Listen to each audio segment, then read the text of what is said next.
No, not at all. Simon, I wanted to talk to you because I can't see the benefit of this in any way, shape or form. Why do the airlines think this is right? Why do they have a 10% policy of people not turning up? What a gamble. You're gambling with people's holidays. How outrageous people are thinking out there. How could poor Colin and his lovely family be denied the holiday that they saved up for and paid for and everything? How can any airline sell seats twice, effectively? You wouldn't find that in a theatre, you wouldn't find that in a Premier League football ground, of course. But for airlines, it's fantastic when it's done properly. I'm all in favour of overbooking. It enables planes to fly fuller because typically, say, 5% of passengers don't turn up, so it's better for the environment, makes more money for the airline, which helps them to keep fares down.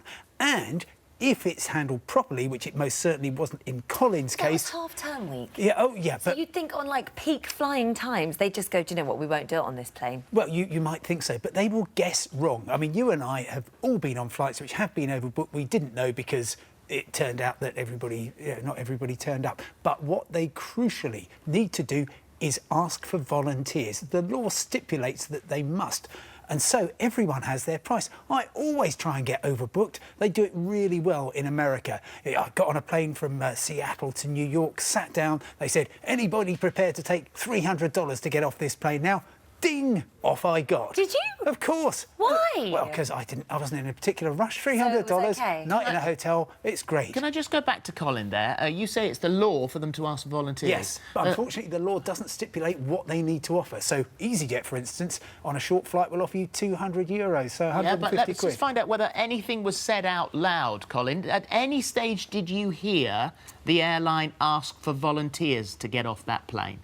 Yeah, I've listened very carefully to what Simon said there, and no, they never asked for volunteers. I mean, when I was at the check-in desk, there were other people behind me, so no, they didn't ask for volunteers. We did get compensation, by the way, which we accepted, simply purely because I didn't feel it was... that would have been the €600 European compensation, which they are obliged to pay. That's just about £480. So you say, and you said before we started this, because obviously in the commercial break we're saying this is outrageous, it's outrageous, and you said, I will convince you. Let me convince you that overbooking is a good thing. I'm still not entirely convinced because that airline apparently did not ask for volunteers. Right, just suppose you really needed to travel from Newcastle to Amsterdam, which was Colin's flight. You really want to know if there's a spare seat. And it could be that you can actually book a seat on an empty flight. And then poor Holly, after her dreadful experience with the accident this morning, can't get to the airport on time. So there's a spare seat for you. And any airline, if it's doing its job properly, will incentivise other people. Everyone's got their price. It might be £1,000 to persuade people to get off Colin's flight so his family can go. And they've got to do that right. The next thing about your rights is to make sure that you get on the next available flight. That is also the law.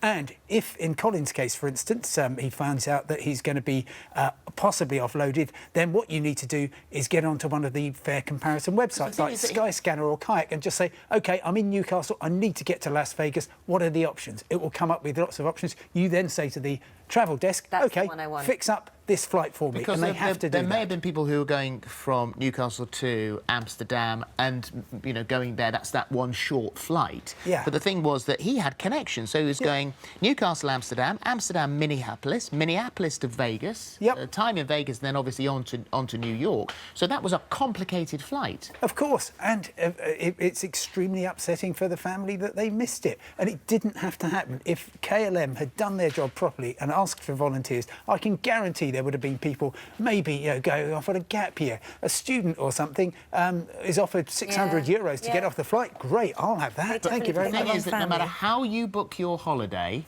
it could happen to you. Not exactly, no. And I've spent the morning trying to figure out what's going on. OK, if you're flying on, for example, Thomson Airways, Thomas Cook Airlines, Monarch, they do not knowingly overbook. It might be, there might be circumstances where they suddenly have to switch from a big plane to a smaller plane, in which case it will all get quite messy, but they won't deliberately overbook. Among the airlines, the key airlines which do, EasyJet and British Airways.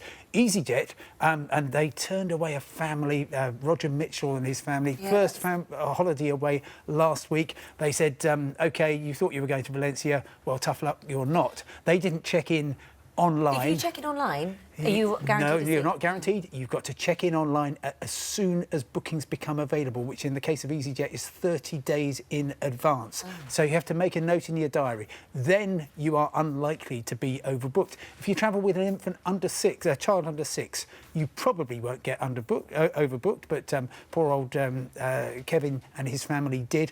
But then crucially, on their case, they were told, oh, no flights for 2 days. That wasn't true. There was a flight 3 hours later from Gatwick on British Airways, which could have taken them. They had seats available, but the airline didn't find out. You've convinced me. I understand the overbooking rule. I get that now. But what I am unconvinced by and even more disappointed in is the honesty and truthfulness and legality of the airlines. Well, it is a serious problem. I do everything I can to make sure that people know what their rights are. So if they are saying, as Colin found, oh, you might not travel on the flights, first thing to say is, have you asked people if they're prepared? If not, why not? How much are you offering them? Can you up that? And some airlines will certainly push the bribe up for people to volunteer and just make sure that they are trying every possible option for alternative flights, because it might have been that the family could actually have got there just a couple of hours late in Vegas, which would have been annoying but manageable.